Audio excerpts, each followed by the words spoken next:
ভারতের বিতর্কিত উপস্থাপক ময়ূখ রঞ্জন ঘোষ, যিনি সাংবাদিকতা বাদ দিয়ে টেলিভিশনের পর্দায় এসে হকারের মতো অঙ্গভঙ্গি করে বিভ্রান্তিমূলক তথ্য ছড়ান। শেখ হাসিনা দেশ ছেড়ে পালিয়ে যাওয়ার পর থেকেই উদ্ভট সব সংবাদ পরিবেশন করে বাংলাদেশে সমালোচিত হয়েছেন। এবারে এক টক শো অনুষ্ঠানে বাংলাদেশ চুরি করে নেয়ার হুমকি দেন তিনি। বিস্তারিত মোহাম্মদ সোহাগ বিশ্বাসের রিপোর্টে।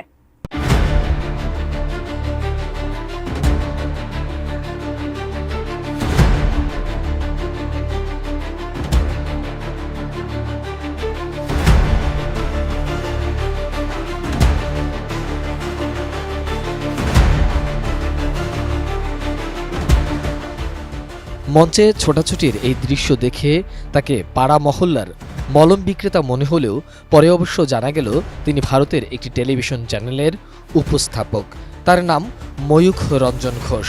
প্রতিদিন বাংলাদেশ নিয়ে নানা গুজব ছড়ানোই তার কাজ।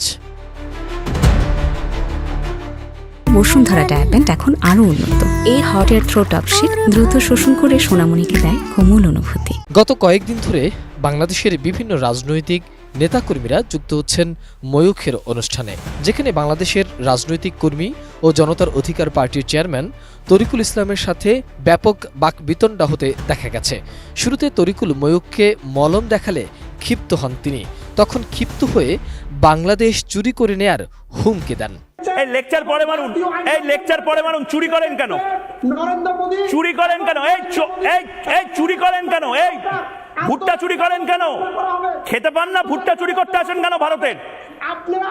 গম চুরি করতে আসেন কেন ভারতের? নিজের দেশের প্রধানমন্ত্রীর অন্তর্বাস চুরি করেন কেন? অন্তর্বাস চুরি করাটা স্বাধীনতা? আরে দাঁড়ান, কথা চুরি করে নেবো, দেশ চুরি করে নেবো। চুপ চুপ চুপ, গোটা দেশ চুরি করে নেবো। আমাকে বলুন এটা কোথাকার অসভ্যতা? এটা কোথাকার অসভ্যতা? পুরো ভারতকে মানচিত্র থেকে মুছে দেব। হ্যাঁ, ওরে বাবা, আবার গ্যাসের ওষুধ খেতে ভুলে গেছে। আমি তো আমার গ্যাস টিমের সৌমি, দেবরাজ, মনীষা প্রত্যেককে বলবো প্রতিদিন গ্যাসের ওষুধ প্রথমে দিতে।